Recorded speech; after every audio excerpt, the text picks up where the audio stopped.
Hey, salut à tous les potes, c'est Aguro. Aujourd'hui nouvelle vidéo Mercato M. Même si je vous l'accorde, le Mercato est terminé mais pas partout. La preuve, il y a eu du mouvement aujourd'hui nous concernant, vous l'aurez vu au titre. Et surtout le Mercato estival est peut-être lointain mais les premières rumeurs commencent déjà à apparaître. Alors avant de commencer, n'hésitez pas à vous abonner pour ne rien louper de toute l'actu de l'OM avec la petite cloche pour avoir les notifications. N'oubliez pas de mettre un petit pouce bleu, ça fait toujours plaisir, et à réagir aux rumeurs dans l'espace commentaire. Alors on va commencer sans plus attendre avec un mouvement officiel qui devrait faire plaisir à beaucoup de personnes ici. Greg Sertic a trouvé une porte de sortie pour les 6 prochains mois, complètement barré par la concurrence à l'OM et très souvent handicapé par des blessures à répétition. Il n'a jamais su s'imposer et a dû se contenter de quelques minutes cette saison en Ligue 1, alors qu'on l'annonçait à l'Hajduk Split, club de première division croate. Peut-être rumeur inventée de toutes pièces et surtout un raccourci facile parce que Greg Sertic est originaire de Croatie. Il a finalement signé au FC Zurich, club de première division suisse dans le cadre d'un prêt de 6 mois. Il tentera de retrouver du temps de jeu pendant ces 6 petits mois dans un club qui est actuellement 4ème du championnat suisse.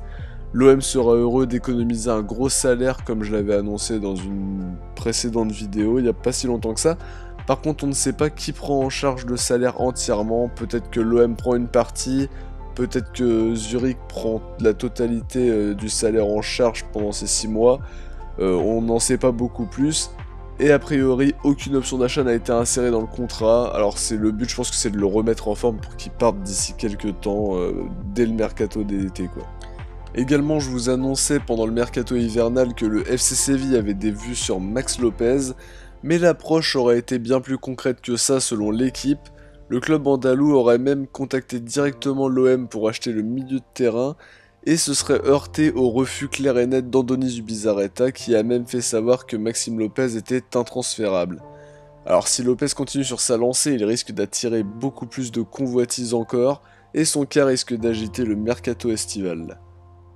Alors que le cas Steve Mandanda fait de plus en plus débat, sachant qu'il est vieillissant, qu'il est plus très performant actuellement en tout cas, parce qu'il faut pas l'enterrer trop vite non plus, l'OM se doit de penser à l'avenir au poste de gardien, et ça tombe bien parce que Andoni Zubizarreta, le directeur sportif de l'OM, était gardien lorsqu'il était joueur, et il serait d'ailleurs entré en contact avec le gardien de Reims et ancien joueur de l'OM pendant la saison 2015-2016, Edouard Mendy, qui s'est révélé cette saison et qui impressionne les observateurs. L'objectif serait un transfert dès cet été, et Zubizarreta commence déjà à abattre ses cartes en s'entretenant avec les agents du gardien de 26 ans dès maintenant.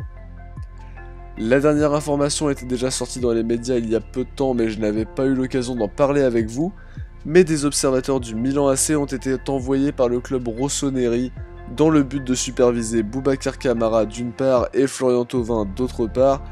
Lors du match contre Dijon, le club milanais prépare à nouveau un mercato important pour renouveler l'effectif cet été, et les deux joueurs marseillais seraient sur leur tablette.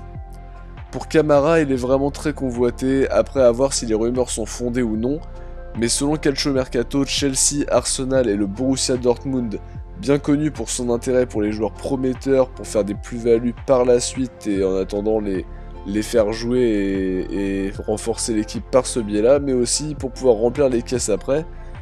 Donc ces trois clubs-là font partie des prétendants au Minot marseillais dont la prolongation traîne toujours, mais une offre devrait arriver sur la table avec une grosse augmentation.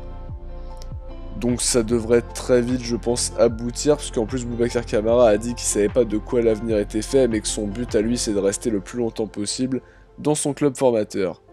J'espère que cette vidéo vous aura plu, c'est déjà la fin. On se retrouvera très bientôt pour le débrief de OM Amiens samedi aux alentours de 18h30-19h. Et moi je vous dis à très bientôt, ciao les gars.